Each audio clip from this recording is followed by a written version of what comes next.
A soldier from the Sila Svobodi battalion of the Rubezh brigade of the Ukrainian armed forces captured 6 soldiers of the occupying Russian army. As can be seen from the drone footage, the Ukrainian fighter approached the trench where the invaders were and threw a hand grenade into it.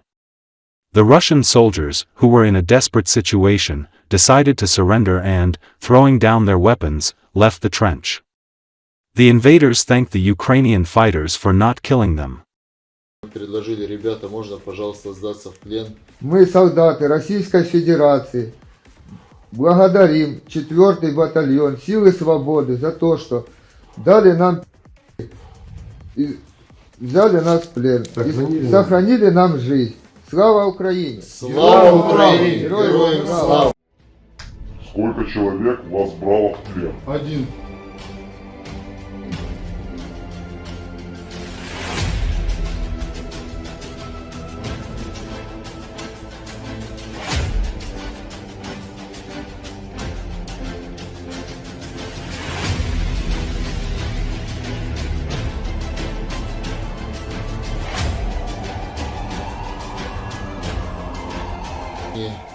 Кидали гранаты, и потом мы предложили, ребята, можно, пожалуйста, сдаться в плен.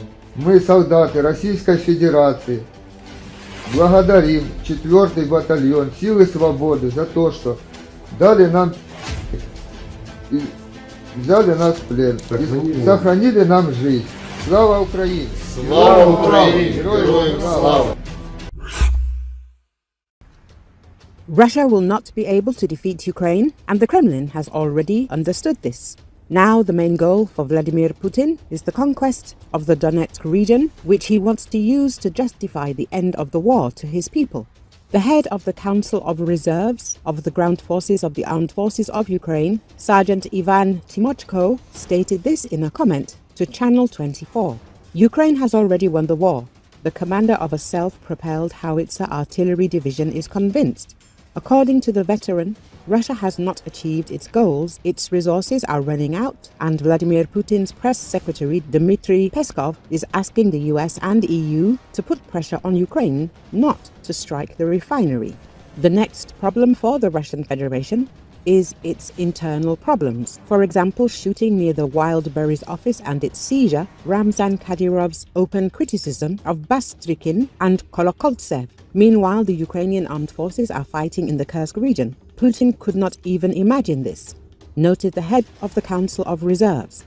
Timochko is confident that tactical victories will not bring Russia a strategic victory in the war. The active serviceman of the armed forces of Ukraine cited the example of the empire countries of the First World War.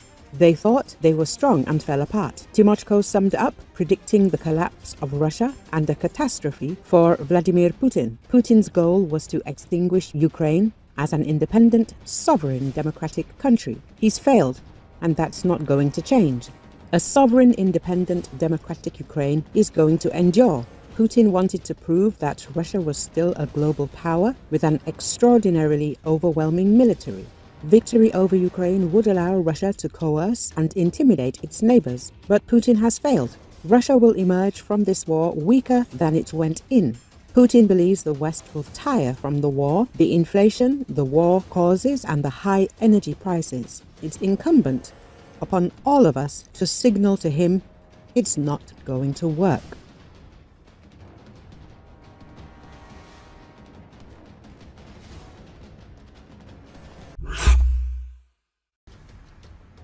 Britain has published a damage map for London if a nuclear explosion occurs amid the escalation of the conflict in Ukraine. The Daily Express writes about this, citing experts.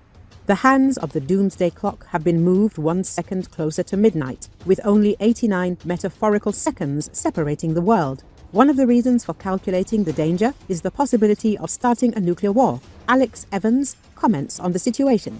The publication specified 4 potential areas of damage to London, provided that Russia decided to hit the Topol SS-25 nuclear bomb with a capacity of 800 kilotons.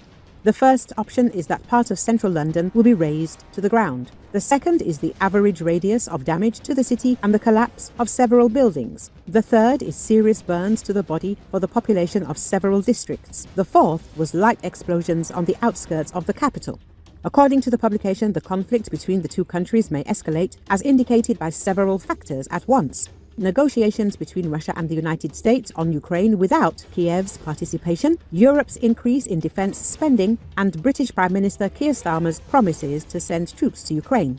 Recall, Britain announced what it said was its largest package of sanctions against Russia since the early days of the war in Ukraine, including companies worldwide that supply components used by the Russian military. The package, timed to mark the third anniversary of the Russian invasion, also targeted North Korea's defense minister No Kwang-chol over the deployment of North Korean forces in Russia and Kyrgyzstan-based Keremet Bank. Britain's Foreign Office said it was sanctioning producers and suppliers of machine tools, electronics and dual-use goods, including microprocessors used in weapons systems. These were based in a range of third countries including Central Asian states, Turkey, Thailand, India and China. The Russian embassy in London did not immediately respond to a request for comment. A Chinese embassy spokesperson said the sanctions harmed the legitimate rights and interests of Chinese companies, adding that they had no basis in international law.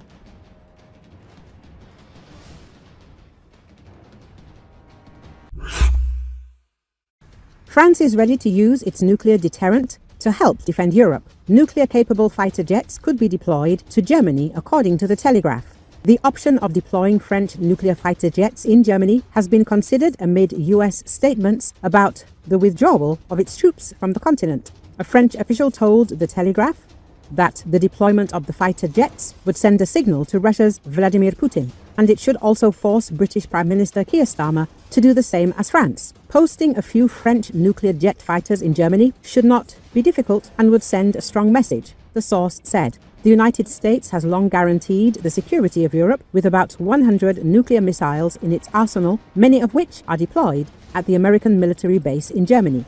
France's nuclear deterrent is currently independent of NATO, while the UK's deterrent is a key part of the alliance's defence strategy. On a visit to Kyiv, Boris Johnson, the former Prime Minister, told The Telegraph there was a moral case for Ukraine to have its own nuclear weapons as the threat from Russia rises. German diplomatic sources suggested that talks on a European deterrent for their country had not started, with Friedrich Merz, expected to be the next German Chancellor, locked in discussions on forming a coalition government. Macron has been pushing Europe to hold a debate on the role that French nuclear weapons can play in the continent's defence.